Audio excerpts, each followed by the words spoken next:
Beware the Ides of Shockwave.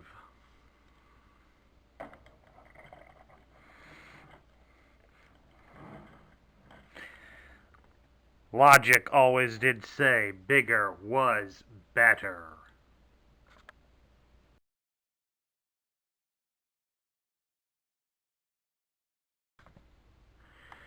Hello everybody, Sparkster1701 here, and today I'm going to take a look at one of the most popular Transformer toys of all time from the Generation 1 line. And of course, before I get onto that, I'm going to dedicate this video to a dear couple that are long friends of mine who requested that Shockwave here be done on this date. So, we're going to take a look at the Decepticon Military Operations Commander, Shockwave. Shockwave was primarily available in 1985, although some sources indicate that he was released very late in 1984. He would be discontinued by 1986, and while we technically did not get a replacement for Shockwave, his other role as being second in command of the Decepticons was largely taken over in the animated series by Cyclonus. Shockwave would return to the toy line in 1990, as you guessed it, folks, an Action Master. Also, while Shockwave was available, the mold for his toy would be used and sold in Radio Shack stores in this gray-colored form. And as you can see, both toys are strikingly similar. I mean, besides the obvious notice of the different colors that they are painted in, I mean, ignore the fact that this Shockwave, as he's known as amongst the fan community, has a lot of broken material here around the hip.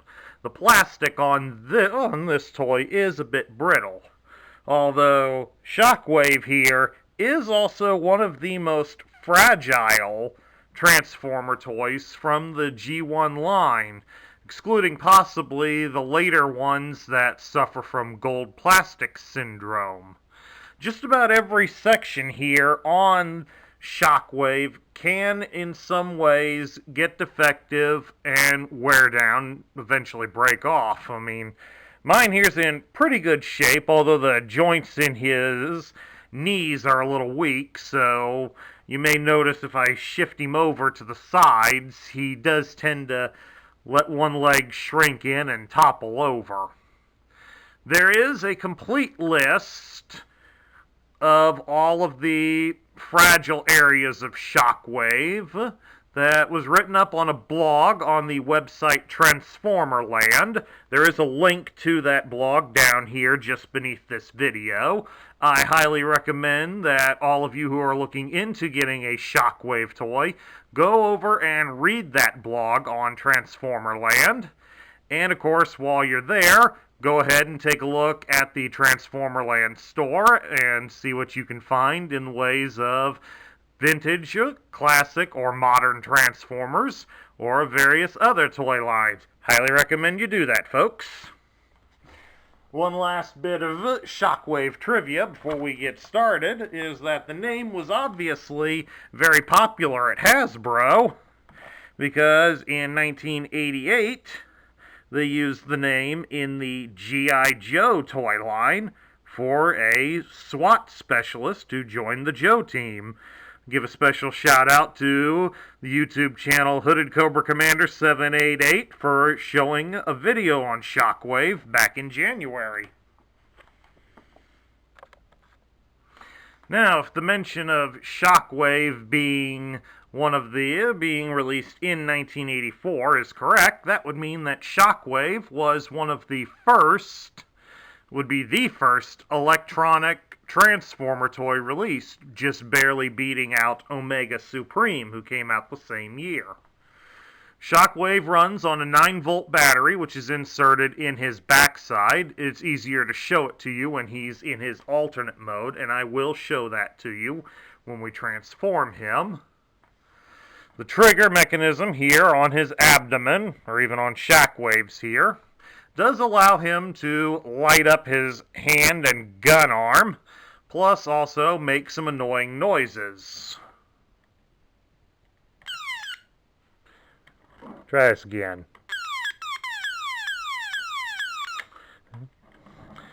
On the top of his backpack here, you can see there's a little switch. It allows you to change the noises he makes. Just flip it over to the other one, and those were the days. Now, does Shockwave make the same noises? Get your gun up here so everybody can see you.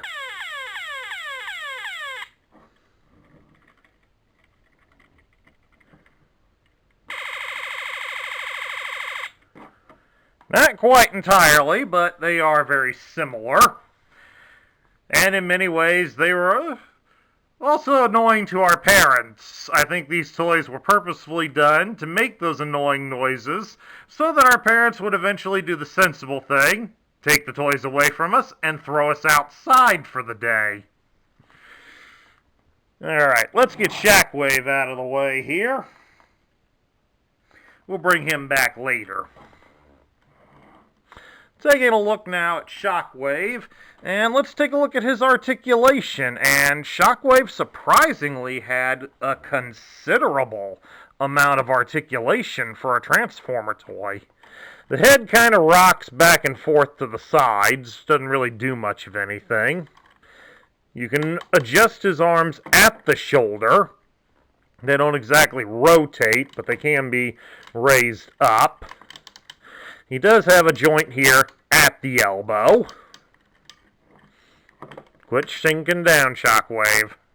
He does have a joint at the hip, so you can bring his legs up about so far. He does have a joint at the knee, which allows his legs to bend about so far.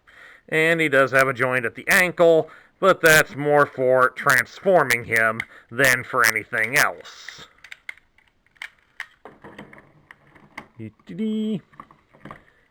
Guess he's eager to shrink down on us here, folks.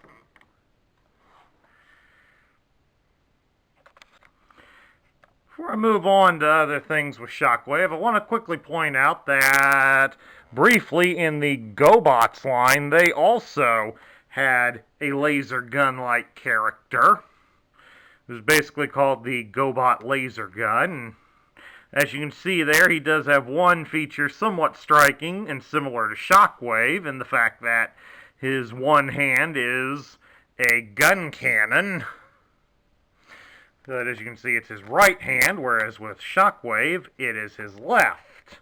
However, that isn't always the case in some of the printed media, as the box art for Shockwave, which I don't have, but it is shown in his tech spec, they draw him with having the gun on his right hand.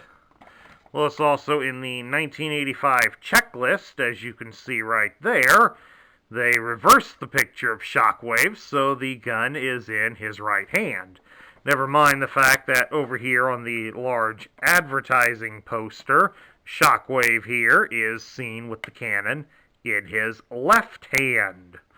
So I'm guessing Hasbro really didn't know what they were doing with him at the time.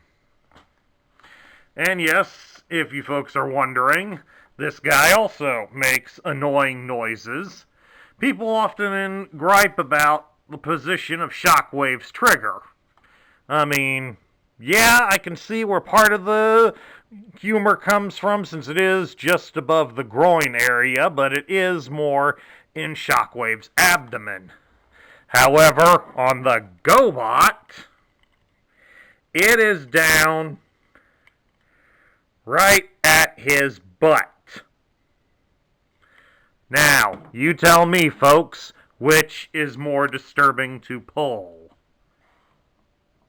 That, of course, to also show you This guy also makes annoying noises. Very similar to what those two did. Being a character driven on logic, Shockwave suggests we get on with this and transform him. So enough fooling around, we'll follow what he wants. To transform Shockwave, you'll first start by taking the antenna on his head and fold them down next to his head. And then next, you're going to want to straighten his arms out all the way. You'll start them by raising the left arm and putting it to press down his head. You got to get it to clear the humps on near his shoulders. And yes, it does have to be the left arm because this little plastic notch is only on the left arm, so it has to go first. If Shockwave would cooperate. There we go. Then we'll take the right one, connect it down there at the bottom, and then snap the two arms together up there at the top. Since mine's a little bit on the loose side, go ahead, we take the gun barrel that he comes with, snap that into place to keep his arms from moving. Then next, we'll move down here to his legs, grab his feet, and fold them under into his legs. And then next, we're going to slide the legs up. I don't want to get them up all the way because we got to wiggle them free from the hip and move them into the center. Sometimes takes a little doing. Be gentle. Now we can collect and connect the legs together once they're the same length and position, and then slide them up against the trigger.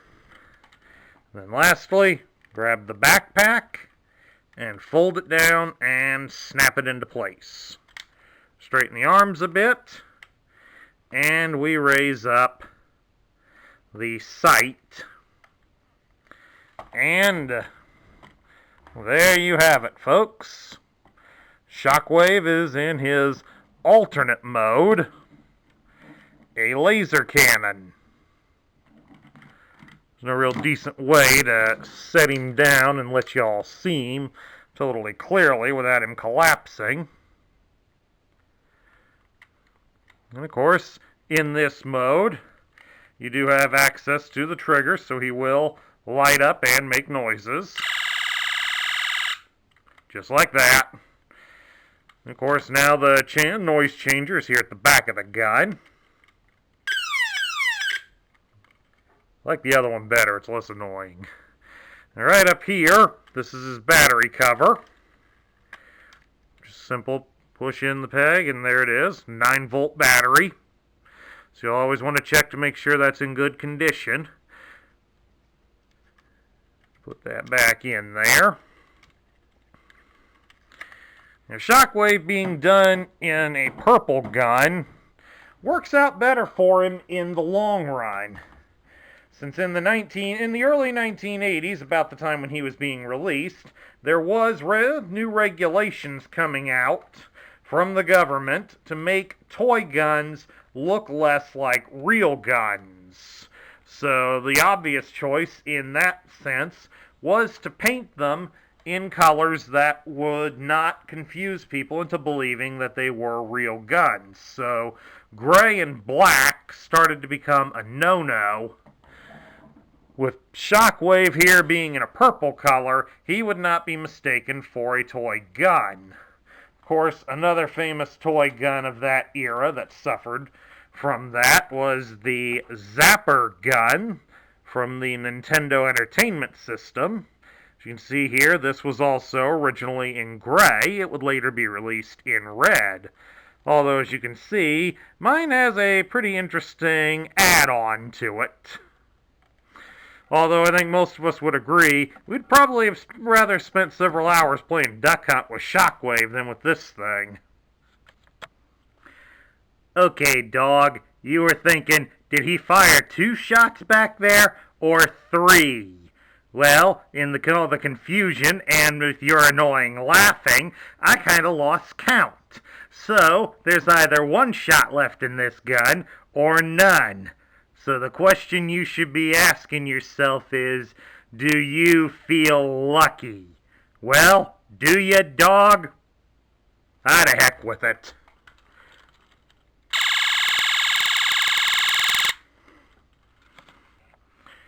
Alright, now let's move on and take a look at Shockwave's accessories, and he only had 2. The most prominent one would be the barrel of the gun, or as the instructions also call it, a magnetic impulse diffuser. Guess it sounds kind of cooler that way or something. But it's basically just a large add-on. Stare down at here and you can see where the left gun arm obviously connects to. It's done up all in gray and it's kind of a purplish color. A little dark purple in color if we set it back there.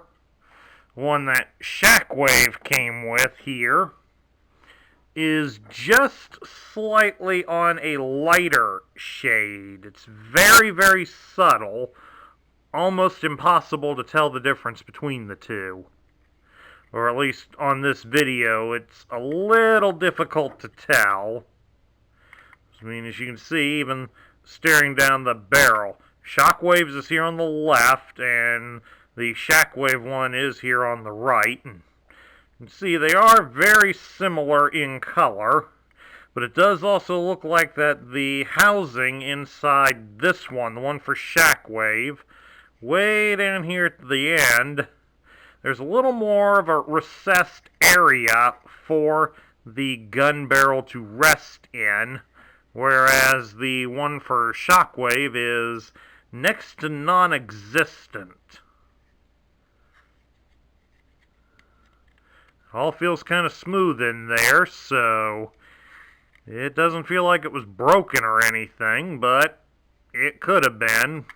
Other than that, they're pretty much the same, almost interchangeable, folks, so bear that in mind. And then lastly, there is Shockwave's battery cover itself. It's a very thin piece of plastic, but as you can imagine, it is likely to be missing on most of them. Now, aside from the paint color, it does differ from the one that Shockwave uses. Namely due to the fact that Shockwave states that it is made in Korea, whereas this one just has a sticker on there indicating the power source. But also, the left side of it is altered a bit. Shockwave's has more of a cut in it to allow it easier access next to the rubber hose that's right next to it, whereas the Shockwave one does not have that. And I can tell you, just from having worked with these two toys simultaneously, Shockwave's is easier to get the battery in than what it is on Shockwave. And there you go, folks. That's the parts. But one other thing to consider before I forget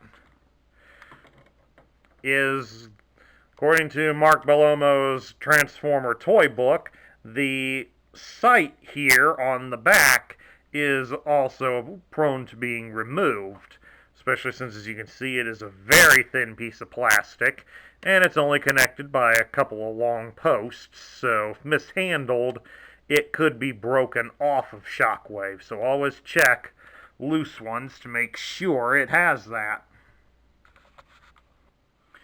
Moving along right now, we'll take a look at Shockwave's instruction sheet. This was done up in the new style they were doing in 1985, where they would predominantly be black and white, with touches of purple on him to show he's a Decepticon. You'll notice right here, at the spot where they would normally be showing all of the loose parts, they don't. But it lists all of them up there at the top, and just starts with how to insert the battery, and then goes right on into transforming him.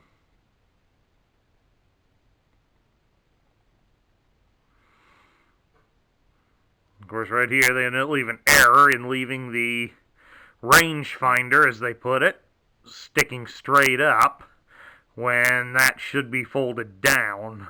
Otherwise, it's going to break it very easily. It's kind of who writes these things and doesn't check that. Oh well, nobody's perfect.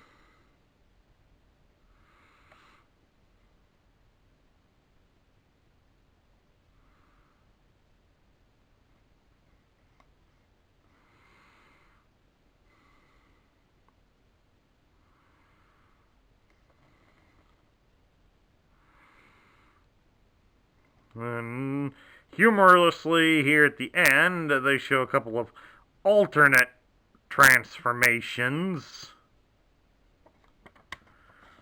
I mean, this bottom one here is kind of neat, and basically has him as a walking artillery piece. That I could see being kind of fun.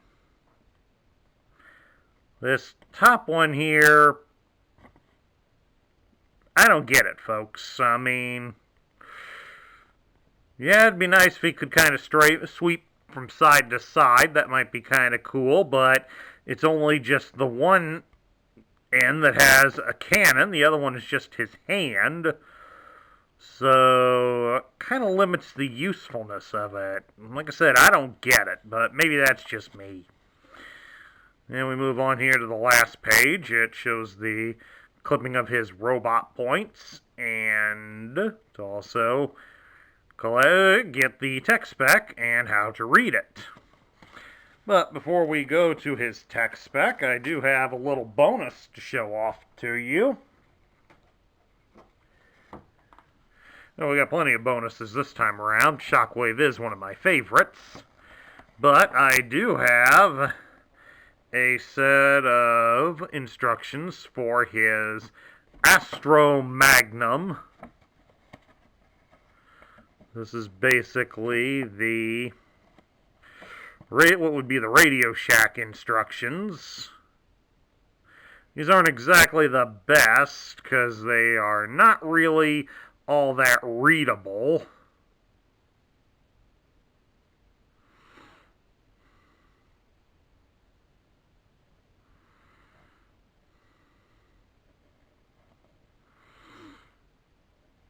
But they still make for an interesting addition to my collection. Over here you got Electron Robot Astro Magnum with Magnum Sound, Vulcan Sound, and Laser Ray. Silly, isn't it, folks? Moving right along now, before this silliness can get a toehold, we've got his tech specs, and I have two versions of his tech specs that I want to quickly show off. Right here, the first one is this is the regular tech spec. That would be on the American toy box. But real briefly, I want to show you this European quadlingual tech spec.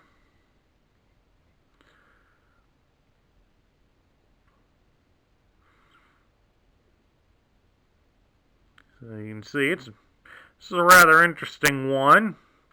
The stats kind of line up with, or at least the bars do sort of similarly line up to the ones that are on Shockwaves. Not exactly perfect, but pretty darn close. The one thing that you will take notice of is it doesn't really do you much good to read them on this version due to the fact that there is no numbers over here or horizontal lines to tell you roughly where they are. So that one's kind of useless. Nice addition, but rather useless. Alright, getting back over here. It's got a nice picture of Shockwave here. This would have been on the front of the box, and as you can see, it has his hand on as the left hand instead of the cannon. It's done in purple to show he's a Decepticon. It even lists him as a Decepticon. It gives his name as Shockwave and lists his function as Military Operations Commander, which this effectively makes Shockwave the second in command of the Decepticons. It was even highlighted as such when Shockwave was announced as a downloadable character for pre-orders of one of the Cybertron video games. GameStop had it advertised in theaters predominantly, where many of the other Decepticons vacated the area. Shockwave turns to Soundwave and demands music. So Soundwave would transform into a Cybertronian-looking cassette player and proceeded to play The Touch from the 1986 animated movie. Unfortunately, Shockwave's original voice actor did not do that role, did not do the commercial, due to the fact that he felt that was out of character for Shockwave. And while that certainly is true, it was more of a throwback to us old school fans. Getting back to the tech specs, it gives his motto as clarity of thought before rashness of action. Cold, brutal, scientific approach to war. Seeks to overthrow Megatron as leader of Decepticons because he believes logic says he would be better. As laser gun can emit lethal beams of energy from anywhere on the electromagnetic spectrum. Gamma rays, X-rays, light, infrared rays, radio waves, etc. Flies in laser gun or robot mode. High fuel use but can be powered by nuclear sources, often confounded by initiative, emotional thinking. Now it says here that he can be powered by nuclear sources. So one would think that his logic that drives him so much would tell him get that changed so he's not as highly uses his fuel as much. Why he hasn't done that is beyond me. Moving right along here, we'll take a look at his tech specs. It gives his strength as a 9, his intelligence is 10, his speed is 7, his endurance is 7, his rank and courage are 9, as is his firepower and his skill. So Shockwave is a pretty powerful customer. Indeed, when you look at a lot of those stats, it's easy to see that Shockwave could get into a physical fight with Megatron and would likely be one of the few Transformers who could not only fight him physically, but also has a good chance of surviving that kind of a battle. But since Shockwave is also driven by logic, that also makes him somewhat similar to the Autobot Prowl, who also boasts an impressive logic by using logic in their lives to try to figure out everything around them. Now we get down to what do I think of him. Shockwave has always been a fan favorite character, but has always been depicted differently in the different media.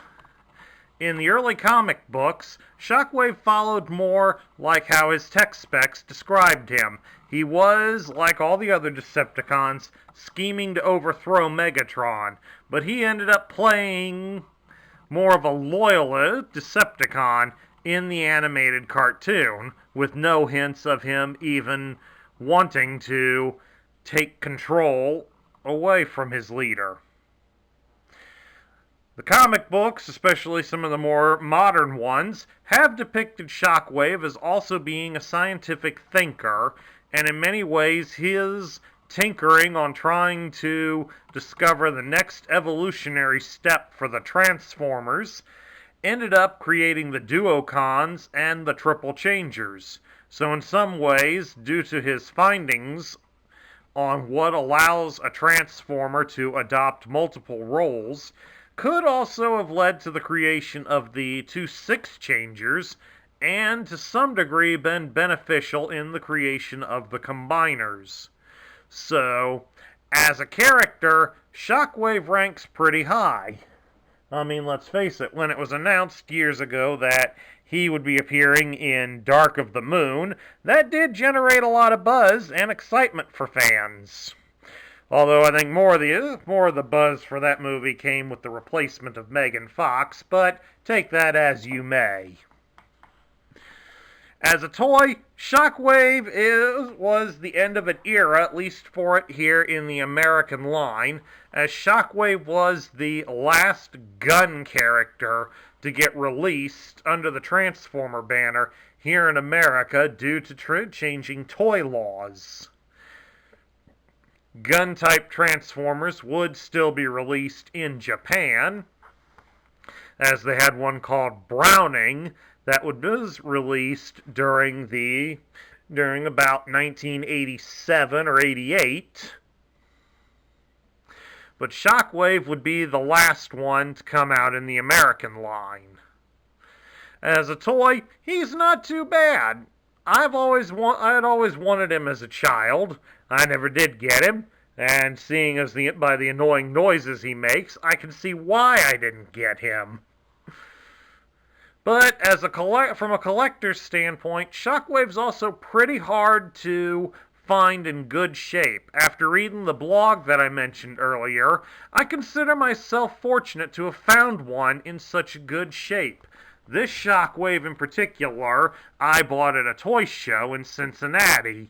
There was two there at the same booth, and I just picked this one at random, and it turned out that despite the fact that his legs occasionally like to give out on him, we've been blessed that he's mostly cooperated throughout this review, but this one at least works. A friend of mine came by the show later and bought the other Shockwave, and she told me that it did not work, so I got lucky on him. I don't know how, but I managed to get lucky for him. So overall, I'm going to put Shockwave in the top tier, despite the fact that the toy has a lot of fragile points about him and the electronic components can wear out. Shockwave is still an important character in the Transformer mythos, no matter which version of it you look at. Shockwave will always be the one that's second foil to Megatron, and someone that's looking to advance their species even further on the evolutionary scale. So, Shockwave, we salute you. Top tier character. And that concludes my review of the Generation 1 Decepticon Military Operations Commander, Shockwave. If you liked the video, thumbs up it here on YouTube. Hit that subscribe button down below if you haven't already. Like this video and share your comments and thoughts. And don't forget to check out the Transformerland blog on the many fragile points of Shockwave. This is Sparkster1701 saying I will catch you all later.